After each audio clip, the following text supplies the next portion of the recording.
Director of Administration and Town Clerk.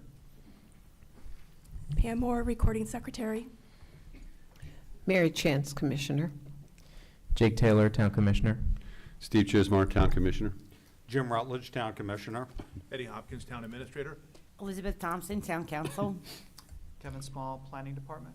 Lisa Moody, Director of Finance. Angela Robertson, Economic Development. Stephen Klein, Director of Public Works. And Dave Hughes, Deputy Chief of Police. Okay, this time I'd like to stand and do the pledge. Say the pledge. I pledge allegiance to the flag of the United States of America and to the republic for which it stands, one nation, under God, indivisible, with liberty and justice for all. All right, first item on the agenda, approval of the agenda. Do I have a motion? I move that the agenda be approved. Do I have a second? Second. Do I have any changes? Mr. Chismar, yes, sir.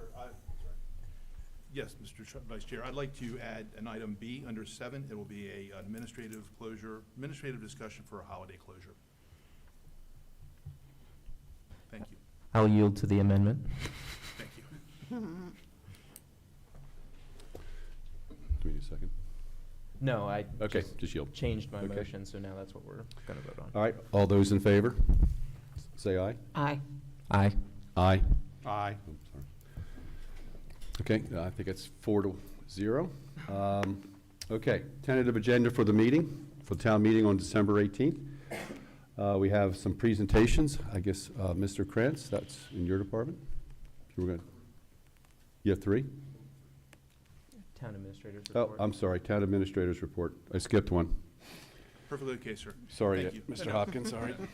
Thank you, Mr. Vice Chair. Appreciate it. Just a couple of things from me. First and foremost, we had the Winter Wonderland Festival over the weekend. And just to, it was just an amazing weekend. I think anybody who attended it will tell you that it was just off the chart, one of the best events we've ever had. We had multiple events occurring during the day that I'm sure that you're aware of. First off, before I get into numbers, I want to take just the opportunity to thank my staff. Not minimizing anything that the Bel Air Farmers Market, the Bel Air Downtown Alliance, and other nonprofit entities did. But our staff from the town provided the critical infrastructure for those events in terms of police and DPW, and also support staff from Economic Development, Mr. Krantz's staff, and others. So it really was a town-supported effort. And I really appreciate what my staff did to make it a safe and successful event for the nonprofits who endeavored to make that such a wonderful event for our community. I reached out to the various nonprofits for some early numbers, and these are early numbers just off the top, but for the Bel Air Farmers Market, estimated between 8,000 and 8,500 people attended the Farmers Market event. We had over 3,800 people, and I'm sure we probably are closer to 4,000. I don't think Mike and Emily were able to hit the clicker enough and fast enough for them on people going through that front door, but 3,800 people visited the Armory. The Train Garden set a one-day record of 2,295 people, which was just an amazing day of all the years that Train Garden's been in place. And then Ms. Robertson reported to me that one of the marketplace business retailers reported that that was their best sales day to date. And that even included the surpassing email, or rather Small Business Saturday, several weeks prior to that. So all in all, just an amazing day for everyone in town, for the retailers, for the businesses, for the citizens, and everything. It was just an awesome day. And again, it would not have been, I don't think it would have been successful in not minimizing any of the nonprofits' work, because they did yeoman's work in getting it all done. But DPW, Bel Air PD, Economic Development, and the Army staff just really contributed to the success of this event by providing a very robust critical infrastructure to support it. So thank you to them. Mr. Vice Chair, you were with me along with Commissioners Chance and Commissioners Taylor, where we had the meeting with Secretary of Commerce, Kevin Anderson, yesterday. I thought that went very well. Very appreciative of Angela Robertson's presentation to the Secretary. I was watching her presentation, didn't get a chance to catch the body language of the Secretary, but I'm assuming it was very well received by him and his staff. I'm hoping that at some point in time, they'll actually be able to come up and physically visit the Armory Marketplace, and also interview some of the successful businesses that have since relocated to Main Street. And then last but not least, the Bel Air Lions Club has, and this is, I'm just going to bring this up here rather than try to email everybody. It's just simpler why I all have you in the same room. June 23rd is MML's summer conference, and it's the same date that the Lions Club wants to host the Derby. And right now, it's given everyone's schedule, we've been able to coordinate, except for the 4 of you, it works. MML is a little bit of that monkey wrench in our works, if you will. So I say that only because if you all could let me know at your earliest convenience who may or may not be going to MML in June, then I'll know that I'll have sufficient commissioners back here to kick off the race that day. As you can imagine, the Derby is great. They're struggling to find a date because it's a good problem to have, that we have no Saturdays and Sundays free in Bel Air. We have events for our citizens every weekend of every month, spring through fall, and even going well into Christmas. So if you all could let me know at your earliest convenience your availability, even if it's only tentative for right now, I'd like to give the Lions Club an answer in a day or two so they can confirm their date. We also need to put in the state highways permit for the road closure, and I think they want to possibly increase the size of the race. So a lot of moving parts and logistics. So, okay, thank you. And Eddie, yes, ma'am. I'm available that day. Okay, thank you, Mr. Chance. Then I'll go ahead then with your concurrence. I'll go ahead and let them know the 23rd is a good date for them as long as we have one commissioner. Right, we'll work something out. Very good. Right. Thank you, sir. Just bear with me just for 1 second, sir. Okay, and with that, that's the conclusion of my report. I have some stuff under miscellaneous, and I'll yield. Okay. Well, while you brought up the meeting with Secretary Anderson, I thought you guys did a great job, Angela and Ed. I mean, I thought it was well received. I was looking back and forth to him to see he seemed very interested in it, and I know the mayor of Aberdeen picked up on it, and Angela, I know talking with you afterwards, he said that they've actually come and asked you about getting some information for you, so they're thinking about doing something on their own. Is that correct? Yeah, so I think we were a leader in this thing, and I applaud your efforts in doing that. I think that was a great effort you guys have started here with that and continue on with it. Thank So, you very much. I okay. did speak with Secretary Anderson following the meeting, and he was appreciative of the presentation and provided positive feedback. Great. Okay, with that, go to agenda item 4, the agenda for the town meeting on 18 December. First thing under there would be certificates of recognition. Yeah, I have one certificate that I'd like to recommend. We have Recording Secretary Joan Suit. She retired after about 14 years of service. I think it would be wonderful for the town and the Board of Commissioners to appreciate her service in the form of an official certificate. No, I think that would be welcome. Yeah. Absolutely. I'll definitely get that on the agenda for the next town hall meeting then. And I know we have one more.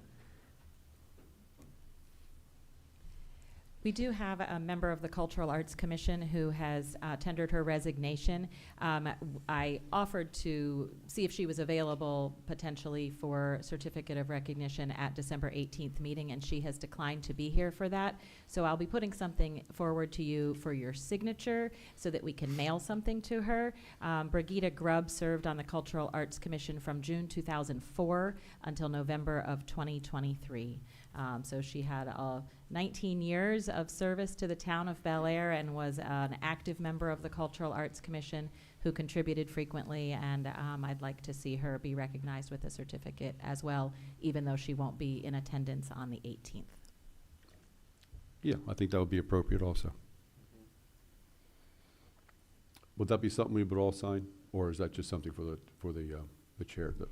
Yes, I have it prepared. Mike's staff assisted with that today, and so it will be for all of your signatures. Okay, great. Thank you. Okay, with that, for the public hearing, Resolution 1215-23, amending Resolution 1082-17 for the Town of Bel Air Army Marketplace fee schedule. I believe, Angela, that's you. Me again. So as we discussed at our last town board meeting, that resolution was introduced at that time, and on December 18th we will have a public hearing in order to raise the Armory Marketplace tenant rates from $6 a square foot to $8 a square foot. The rates are offered at below market rate, as is customary for all incubator facilities across the country, and they reflect the features that are available on site. As we discussed previously, the lease rates will not be increased for existing tenants who have a lease dated prior to January 1, 2024. Those previous tenants would not be affected by this rate increase. So I'd like to bring that before you for a public hearing and a vote on the 18th. Okay, so it'll be both a hearing and a vote in the same meeting. Correct. Right, okay. Anybody have, commissioners, any other questions or comments? All right. So for unfinished business, it's basically the same thing, right? Looking at the Army Marketplace leasing fee, so we have. Yes, thank you. Sorry, I turned my mic off. Yes, for unfinished business, it would be the public hearing first, and then the unfinished business would be the approval of amending Resolution 108217 for a new lease fee schedule. All right, great. Item D, new business. Ordinance 822-23, repealing and replacing the Bel Air Town Code, Chapter 43, Code of Ethics. I believe, Mr. Krantz, that's you? Yes, sir. Thank you, Mr. Chair, Mr. Vice Chair. This is as a result of the last legislative session in Annapolis, where the legislature adopted a handful of additional changes to the Maryland State Ethics Commission. Municipalities are then required to adopt those into their ethics code, which we are going to do with this ordinance. And in addition to that, we are going to go a little bit further. The Town of Bel Air Ethics Code was, as it is, amended once for legislative changes back in 2018, and it's time to do that again. But it's also been relatively left alone for the last decade or so. And as a result, it's become a bit different than what the state's model ethics code is for municipalities of our size, as well as the various schedules that officials and employees and appointed officials are required to fill out. So what you'll see coming before you is a complete revision of the ethics code. It isn't a significant departure from our current language, aside from those legislative changes that will be added, but it does also provide an alignment with the state board by adopting the state's Model A ethics code for municipalities. So that's what will be before you. You'll see all the brand new schedules, which is essentially the same questions that you've been answering for the last decade. Real estate, business interests, gifts, lobbying, all those things are continuing to be included, but it will make a much easier amendment, a much easier ordinance in the future if and when the state modifies the ethics code again. We'll be able to almost plug and play their language into our code without much deviation. And it should make for simpler amendments going forward, and it'll make for a greater alignment with the Maryland State Ethics Commission. This code does have to go before the Maryland State Ethics Commission. I've been in discussion with Mr. Calhoun, who's an attorney at the Maryland State Ethics Commission. He has given us a preliminary review, and I'll be sending this version to him again after tonight for him to review it one more time. So we'll be putting it before you for introduction on the 18th. Then, of course, there'll be a public hearing and a vote in January. And during that interim, it'll also be before the Maryland State Ethics Commission and their attorneys down there to give us the green light to move forward. So if there's any things that they think that we shouldn't be adopting or something that we need to change, they will advise us in the interim. And at the same time, if there's anything that this board would like to change, other than what will be presented to you on Monday, we can have that discussion, and I can ask those questions of the Maryland State Board. But for the most part, we go forward with the language that the state has recommended. Mr. Chair, if I may, a couple things with respect to this. This has kind of been going back and forth between Mike and I for various months. He is correct that I've reviewed it several different times, and it is pretty much, we did not want to take the substance away from it being a model code. that the state has kind of sanctioned. There were some very, very minor alterations. The biggest of which was the model code provides for sort of a more bigger municipality where basically the town is required to provide, this is their model code, a separate legal budget for the Board of Ethics, and that's just simply not how our code is designed. I represent the Board of Ethics, so we remove that. If I do have a conflict and cannot represent the board, then the town administrator will choose conflict counsel that the town has utilized before. The other thing I wanted to point out is the commissioners have the right, it's up to you, to refer this to the Board of Ethics for a review because it will be sort of their purview. It's my understanding, I ran into Mr. Bolton, the chair, earlier today actually, and we have an ethics meeting that's currently scheduled, I think for the 20th at 6:30 here at Town Hall. Yes, that's correct. Okay, and one of the things that we are hoping to present to them is that the Board of Ethics has never had rules of procedure in place for any of its activities, whether it's an advisory opinion that is being issued or whether it was a formal quasi-judicial hearing. So we are going to work on some draft rules, and we're going to ask the board to review them and in some way, shape, or form pass them. They need to have those rules. And by example, the Board of Appeals has their rules of procedures called Duties and Powers, Planning Commission, Historic Preservation Commission. So really all the boards should have their rules. So I just want to point that out. So did you want to try and get these rules or procedures in place before the December 20th meeting? I would like to introduce them to the board on the 20th, and I warned Mr. Bolton that they were going to be coming. We found a couple really good. I found one today I sent to you. It was Rockville, I think it was. Yep. Some really good examples. We try not to reinvent the wheel, okay, to save time, to save money to the town. And Rockville had a really good set, I believed. I looked over it. Of course, it has to be modified, obviously, to fit the town. But we had a couple questions about the Meetings Act, and we had emailed the state board today. We got an answer, but we haven't had a chance to circle back. But yes, to answer your question, we would like to present that on the 20th for the board's review and potentially passage.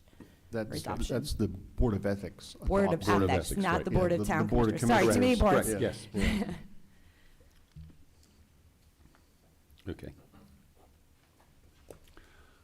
And then when do we have to decide, is it, we have the option of saying to send the new ethics code to the Board of Ethics? Is that the board, town board commissioner's decision? Correct, because you would be introducing the legislation, and to adopt it, it would be an introduction. Okay. You're going to have a public hearing, like you would on any other ordinance. So you could send it to the Board of Ethics for a review, kind of like you would do with the Planning Commission with the zoning Right. regulations. So we would do that At at the that next time. meeting? When we introduce it? That would be done Yes. when we introduce it, Yes. okay? And then you would schedule a public meeting like you normally do with all of your ordinances. Okay. And then they can give you feedback. Hopefully it gets there by the 20th. If it doesn't, that's okay too. It's sort of an informal, because, I'm going to advise Mr. Bolton, like, this is the state model. This isn't really like, it's kind of courtesy. They're going to enforce it. It's courtesy. Take a look at it. Give us any comments that you have, but there's not much messing with the state ethics laws. It is what it Right. is, kind of thing. And our code kind of goes with that now, it's just a little, or there's some additional? No, there was significant changes in the last couple of years having to do with gifts about Upper Chesapeake and Well, that all came from Annapolis. Annapolis, Yeah, exactly. yeah. And none of that is in our ethics code. The basic tenements are there, but there's a couple things that need to be revised to match what the state's requiring.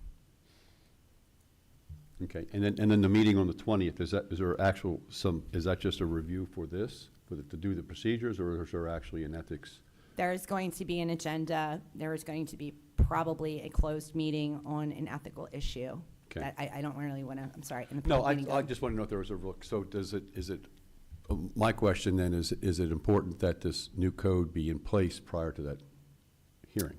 Let's No. call it that. No, because, our current code is in effect. The new changes that are going to take effect under the new code aren't necessarily implicated before before the board on the 20th. Does that make sense? Yes. Okay. That's what I mean, you're right. Like Okay. the gifts and stuff, this is not a gift issue, so it No, doesn't, right, no. so it doesn't have It's anything to do with not a that. Upper So, right. Chesapeake, University of Maryland medical issue kind of thing. Got it, okay. Anybody else have any other questions on that? No. No? Okay. Like, all right. And then, last thing on the new business is the red light camera contract. I assume it's, who, is that Deputy Chief Hughes? Sir, yes, sir. Sorry about that.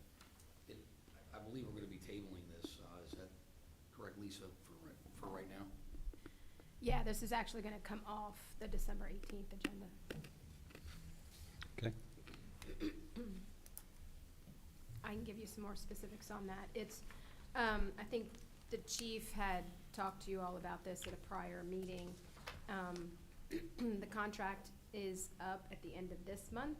It did go out to bid. Howard County we're involved in a consortium with other jurisdictions for the red light camera program. Howard County does the bidding process. They have selected the bidder, and it's the same company. So it's just the process of trying to get the contract worked out between Howard County and the company. It's just not going to make, we don't have it yet. They don't even have it yet. We've been told by Howard County that it was going to go past the December 31st contract period, but it's basically an unwritten extension that all the jurisdictions are aware of, and Howard County has vetted that and is fine with that. So we hope to bring it to you in January, but it will be business as usual until we get that contract, and then pricing will change. Okay, great. Okay. Given that, I'll just move to remove that item from the tentative agenda. Correct. Yeah. I second that. All right.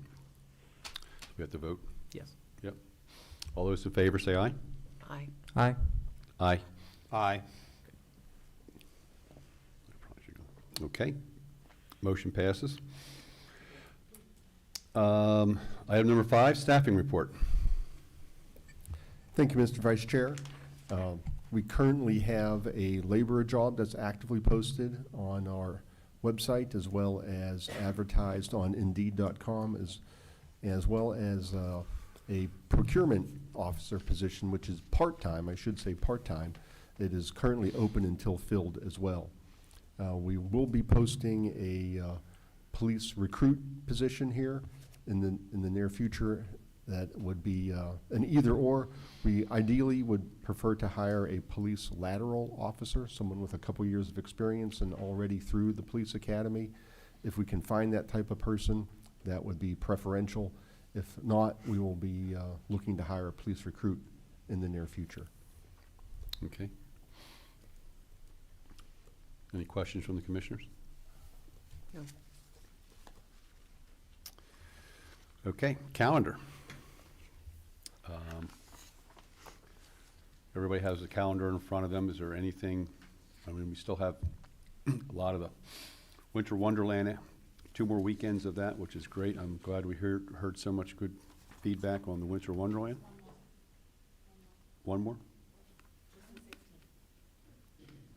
Okay, we had the 16th, and there's the Bel Air Holiday Market, okay, for 2 weekends.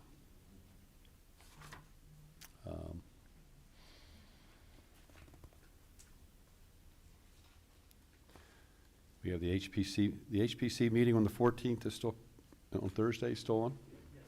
Okay. Anybody else have any comments on the calendar? I did have a question. There were some emails we got about MML specifically, where we got one email which seemed to suggest that it was the next local meeting was on January the 18th, and that I can pull it up, and I thought we had a schedule that said that it was on a different day. Let me pull that up quickly. Do you know what I'm talking about, Mike? Yes, I do. I think Ruth actually amended this calendar to make that change. I'm trying, she's still on there It's as still of on the there. 18th. Okay, I guess it didn't get fixed. I'll definitely make sure this gets amended appropriately. The correct date is January 5th, is that right? Because I've just pulled it up now. The date in the calendar that was forwarded by Mayor Edding is January 5th. Is that the, Okay. or I'm looking at the wrong thing, aren't That's I? unusual that it would I be on a don't have it Friday. in front of me, Yeah. so Definitely. I could check on that for you and we'll Yep. get this fixed. but- Just- It's usually a Thursday. The email that I had from Michael Klein from Northeast was, you have it on the 18th at Rising Sun. Oh, that's right. Okay. I Is must that- have been looking at the wrong thing. Okay, that was the Yeah, latest? I think it's the 18th. Okay. All right, Mr. Krantz, the Planning Commission for January 4th appears to be in the Armory. You can switch that back to the, Back to Town Hall? yeah. Okay.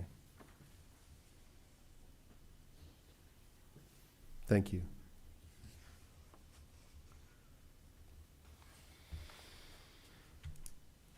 all right, any other comments on the calendar? All right, then, let's move on to item 7, miscellaneous. The National Flood Insurance Community Program Community Rating System update. That's me, Mr. Vice Chair. And actually, I'll co-present with Director Klein, but I wanted to tee it up first. One of the things I think that our citizens sometimes don't realize that staff works very hard behind the scenes for a number of different programs that for which we receive credit for or accreditation for, which that actually affect them at their insurance levels. One such program, Mr. Vice Chair, you're familiar with from our past days, is the Insurance Service Rating Organization. So if you have an ISO in the fire service of a specific number, it leads to reduced fire rates, fire insurance rates. Well, FEMA has a similar program in that of the National Flood Insurance Program, Community Rating System Service. Mr. Klein, Mr. Small have worked very diligently to meet the mandates of that particular edict from FEMA. And as a result, we've received a specific rating that I'll let Mr. Klein speak to. But the benefits, and it's actually benefits us to be live streaming, so hopefully people will take advantage of this, is that I think people fail to realize that every little dollar that they save helps. And some of the work that we do behind the scenes that doesn't often get publicized, it just comes natural for us to do, results in substantial insurance savings for our residents. They may not know that they have that available to them. One of those particular insurance savings for them is this CRS rating. And with that, we're very proud of it. We actually have a certificate of it. We've maintained this rating, and I will turn I will yield to Mr. Klein to discuss it further with you and lay it out. Steve? Thanks, Eddie. Steve Klein, Director of Public Works. Yes, Kevin's group in planning and my guys at Public Works, we work together on gathering and providing the necessary information for retaining this Series Class 6 rating this year. In 2017, and let me preface it by saying that a Class 6 is a really good rating. I think there's only one rating of a 5 in the state of Maryland, which is better than the 6 that we have, and hardly many communities carry the 6 like we do.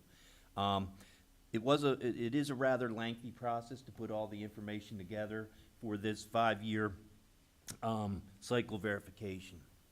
So other than that, we know the homeowners in town receive. Unfortunately, there's only 12 homes that benefit from this Class 6 rating because they're located in a floodplain. And they get a 20% discount on their flood insurance. So. Okay, so do they know? Yes, they've been notified. They've been notified? Yes. Okay. So where are the 12 homes? Just curious. They're along, like, Yeah, most of them is like up through Howard Park a little bit. oh, so through like that Plum Tree area Park where, in that area? Yeah. Yeah. Where they uncovered the stream Right, again? Plum Yeah. Tree Road. Yes. Plum Tree Road? Yes. Yeah. That's the majority, and behind there, some of those buildings are also in that floodplain as well. Right. You know, on Atwood. Right. Okay. All right, thank you. And then, Mr. Hopkins, you want to talk about holiday closure? Yes, Mr. Vice Chair, thank you. It was brought to Mr. Kranz's and my attention earlier this week. The County Executive Casserly had granted an administrative holiday to all county employees for December the 6th, or excuse me, December 26th. Typically, when this has happened in the past, it's usually when Christmas Eve falls on a Friday, or rather a Thursday, and Christmas is on a Friday, or something similar where it allows employees to have an extra day off for the holiday. So once we confirm with Mr. Castley's staff that he was granting that to all county employees. As the town administrator, I'm permitted to follow suit and grant that administrative day off to our employees. And traditionally, we follow the county, it just makes sense. But as a courtesy to the commissioners, we always bring this before the commissioners in case the commissioners have any questions, concerns, or potentially may prefer that we not go that direction. So we wanted to bring it before you to essentially get your approval, get your concurrence with our decision, or if you had any questions so that we could address them. But if there are no questions, we would like to go ahead, I would like to go ahead and move and approve that day. So I'll yield, sir. So that would be a Tuesday, right? That's correct, yes, sir. Right. So the only thing that really would impact would be, what, one of the trash pickups in town? Yes. Because we don't do recycling on Tuesday. We moved our trash removal to both Wednesday and Thursday and do all recycles on Friday. There is no bulk because of the fact that we already are missing one day. Right. And then Monday, we're off for trash pickup also, That's so. correct. So it'll be all trash will be Wednesday and. Nope, all trash would be Wednesday and Thursday. And Thursday. Yeah, so those receiving it on Monday would get it Wednesday, and those receiving on Tuesday normally would get it Thursday. Okay, so that's how we'll revise the schedule. Yeah, and I'll make sure that lots of awareness is put out for that. Okay, As a sidebar, Mr. Vice Chair, all of our emergency services are still on call, Right. and our staff that checks the sewer pumping stations still are required, even on these mandated holidays, or rather these offered holidays, are still required to follow through and check those pumping stations. So those services would not change. okay. And if we get that snowstorm I'm looking for, we'll be on it too. He's still going for the snow, okay. He wants Wednesday off. Anyone have any objection or comments? No, I just feel sorry for the DPW folks who are picking up all the Christmas things after Christmas. It does become heavy. Oh, I can't even Yeah. imagine. I can't even Yeah, cool. imagine. They do such a great job. I know. I think our biggest problem that day is wind. If we have wind, Christmas Right. wrapping paper goes everywhere. You know, I would say no matter what the county is doing, I know this decision lies with the town administrator, but I'm not opposed to doing it anyway. I think it's a wonderful thing to Right. do for anybody. Yep. Thank you very Sounds much. good. I We're good appreciate with it. that. I'm good with that. Thank you, sir. That's all I had, Mr. Vice Chair. Okay, let's go, move on to item 8, commissioners' comments. Anyone have any comments they want to share, or topics you want to bring up? No, the only thing I'd like to say is, Angela, the ribbon cutting this morning was wonderful and very exciting about that new shop, so it was great. Thank you for doing it. Thank you.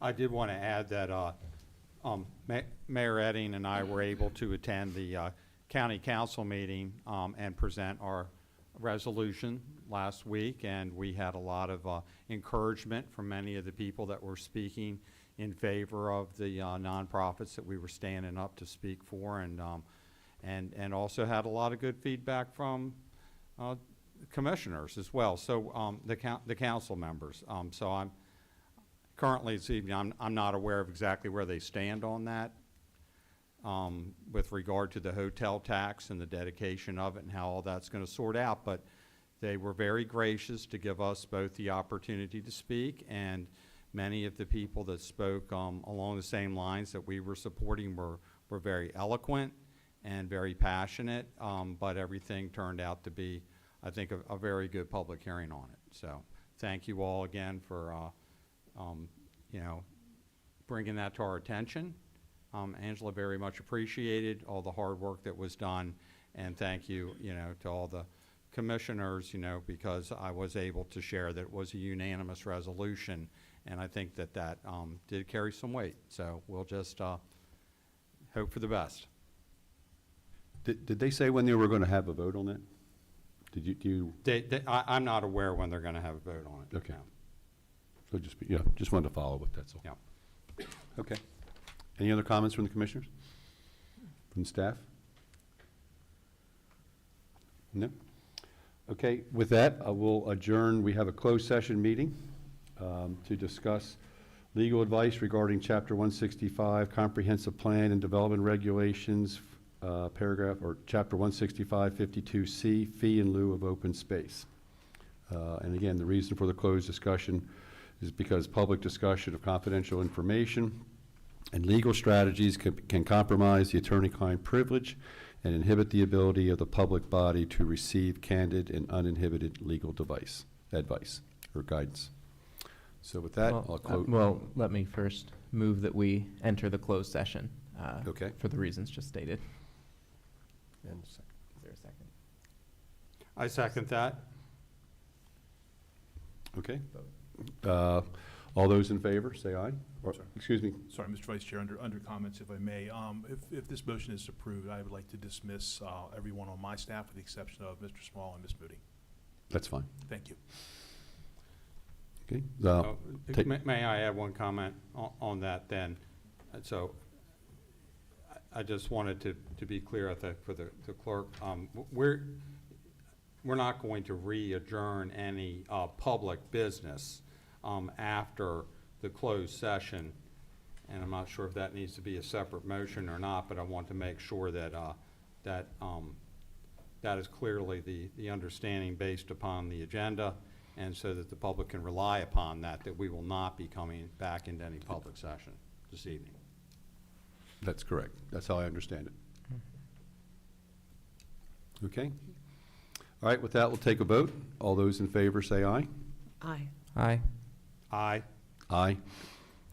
With that, we're adjourned to closed session.